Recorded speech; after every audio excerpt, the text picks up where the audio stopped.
My name is Cerese Bouwer and I'm the proud owner of Cerese Design in Hillcrest. So Cerese Design was founded in 2019. I started my own salon and I started with a small little studio space, only a 28 square meter, and it was only myself and one assistant.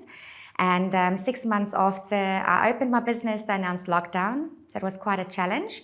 But nevertheless, we couldn't work for 3 months, but my business pulled through and we survived. And when we could work again after 3 months, we just became busier than ever, and I decided I needed bigger premises. I also now have 2 stylists working for me and 2 assistants. COVID was quite a challenge, but not the only challenge. Since I've had my business, we also went through looting and flooding. So it's been quite a challenge, but we've made it and we are here today. My biggest mentor and role model in the industry is Terence, the owner of Cerese International Hairdressing. I studied with Cerese in 2009, straight from matric, and I never knew I wanted to become a hairstylist. It sort of just happened. My late stepdad gave me one look in standard 6 and he said to me, you know, you're such a hairstylist. And I just asked him, so, but what do you mean? Like a hairstylist? Like, what do you think of me? You know, and because growing up, I grew up on the South Coast.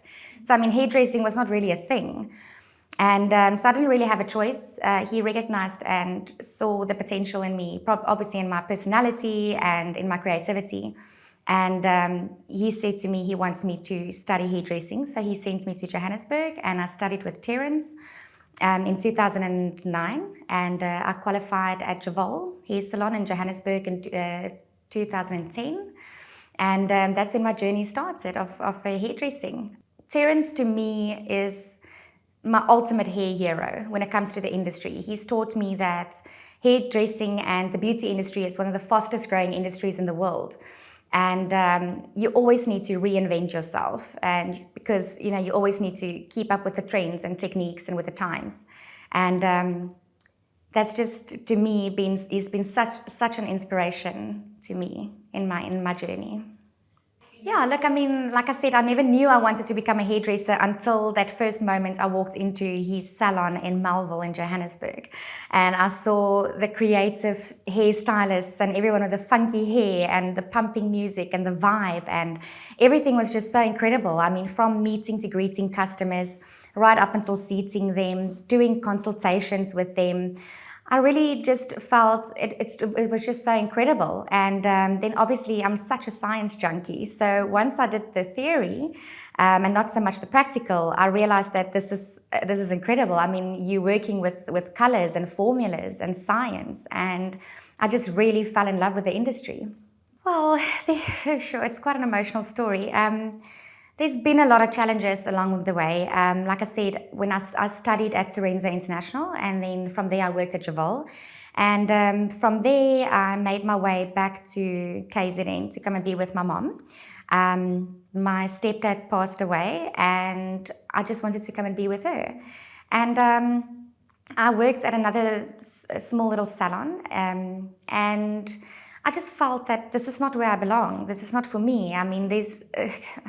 You know, KZN is amazing, but in the hairdressing industry, it's not as far as advanced as Johannesburg when it comes to professionalism and the vibe and, you know, everything and education and all of that. So I really miss Johannesburg. And but nevertheless, I thought, well, I need to do something. And a friend actually said to me, well, why don't I open up my own little social media page on Facebook and just create a portfolio so people can, you know, see my work.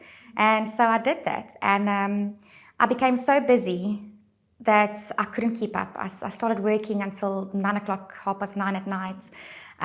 It was very challenging, but also fun, because then that's when I got some recognition and people started to notice my work. And I just became busier and busier. And I actually had a client who was following me on social media, and she came from Pretoria to come and have her hair done. And the overall salon experience wasn't what she expected, and she wasn't very happy. So she made a bit of a scene, and I apologized. It wasn't my fault. You know, and then that's when I realized that I need to do either my own thing or go back to bigger salon, you know. And I went on my own and I made it happen. It started very small. 3 days after I opened my salon, I was summoned to High Court. That's a bit personal. So I couldn't open. The salon I used to work for tried to stop me from opening a business. In the 2 weeks before my business had to open, I had a home invasion. They stole my card machine, my salon cell phone, and I was in that same 2 weeks, I was in a car accident. A lady drove into me. I didn't have a car, so I couldn't even get myself to High Court, nevertheless. But my landlord at the time said to me, he's got a lawyer that can help me out, and went to High Court, and the case got thrown out. The judge just said that you can't stop anyone from earning a living, and so that was one of the big challenges. And then, like I said, then my salon was open for 3 months, and then it was 6 months, then it was lockdown.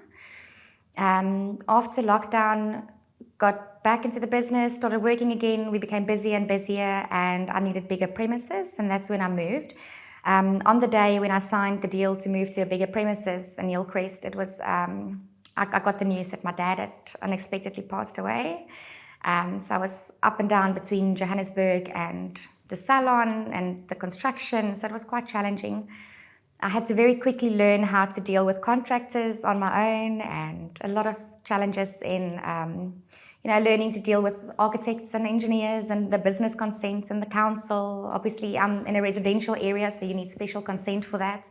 So I had to learn very quickly how to manage everything on my own. And you know what, I think it's just what's been motivating me, and my drive behind all of this was my mom and I had quite a challenging time growing up, and it was always just the two of us. And we used to live in little bachelor pads, and we loved it. Like, I mean, we never complained or anything, but we loved it. But I mean, just 5 years ago still, we lived in a little bachelor pad, and we borrowed beds from an estate agency, and my surf coach borrowed us a fridge, and now exactly 5 years later, it's just incredible. I mean, I'm a homeowner, a business owner. I'm responsible for staff and their livelihoods, and it's just incredible where I am today. So one of my biggest achievements is during lockdown, I thought, you can't just sit and do nothing. You have to do something. I mean, business needs to keep going. Although I can't physically go into the salon and do hair, but the show needs to go on. So I started making these little videos, just explaining to people how to use their home care correctly. I mean, it sounds like such a simple thing, but it's actually huge. So many ladies buy all these fancy shampoos and masks and treatments and products, but they don't know how to use it. And so I started making these little videos explaining how to use home care correctly and what's good for your hair, and like all these little, because I think during lockdown people started Googling home remedies, like for instance, what's good for my hair, and Google would say, what is that? Coconut oil. It's the worst thing that you can put on your hair. Coconut oil is terrible, but so I went quite into science with it, and I started making these little videos, and my following just grew bigger and bigger and bigger. Today I've got over 9,000 followers on my Facebook and platform, and we're on TikTok, and we're also on Instagram, and customers just loved it. And I also started explaining how to use their hot iron tools and their brushes correctly. And then I think through those videos, I got recognized by Goldwell, and then Goldwell approached me, and I'm proud to say that I'm the first ambassador for Goldwell in South Africa for the Cow Salon division, which is a German company. And that was one of my biggest achievements when they announced me to be ambassador. Another achievement I'm very proud of is that I'm part of the creative team for Bouwer hair design, and we sponsor the hairstyling for Mrs. South Africa. So we'll be going to Wild Coast this weekend to go style the finalists hair for Mrs. South Africa, and in November we'll be going, myself and my stylist, up to Johannesburg to go do the grand finale and style hair backstage at Empress Palace for Mrs. South Africa. Another achievement I'm very proud of, in 2021, Goldwell approached me and asked me if I'll be a guest artist for the education team, and so I presented on stage to other salon owners the 2021 collection. So that was another achievement. And then also, I'm very proud to say that in 2001 was a big year. Wow. I also won the Gold Award in the hair news industry for Best Salon Relocation and Renovation. My advice for young women to follow in my path is to never give up. No matter where you come from, everything in life, see it as it's an opportunity to learn, it's an opportunity to grow. Things are going to happen. It's not going to always be easy. Like with my story, nothing was inheritance, and people actually ask that. I've got people who ask me, so how much did you inherit to make all of this happen? I don't know if I should cry or if I should giggle about it, or if I should see it as a compliment. But now I see it as a huge compliment. Everything that I achieved in the last 4 years, it's incredible. So just keep going, no matter what the challenges are. Life is going to throw challenges at you. Just keep going, keep reinventing yourself, push forward. One of my favorite quotes is, if you don't know your purpose, find your passion, because your passion will lead you to your purpose. I used to surf. I love surfing. I love the ocean. So to me, that's where I just go to relax and enjoy the tranquility. So that's what I enjoy to do, to relax, surfing. I play the ukulele. I also play the guitar.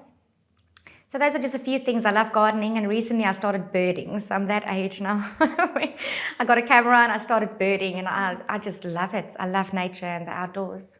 And I'm very happy and proud to be part of the KZN Top Business Women initiative. I don't have words. To me, it's just one of the biggest achievements. I think I'm so honored. I also feel in the hairdressing industry, you always hear about big names in the industry. I don't want to name any names, but there's a lot of male, big names out there in the industry, and they all own salons and chain stores and chain salons. But then you don't very often hear of a woman owning a hair salon, and you don't often hear their names. So to me, it's a very big achievement.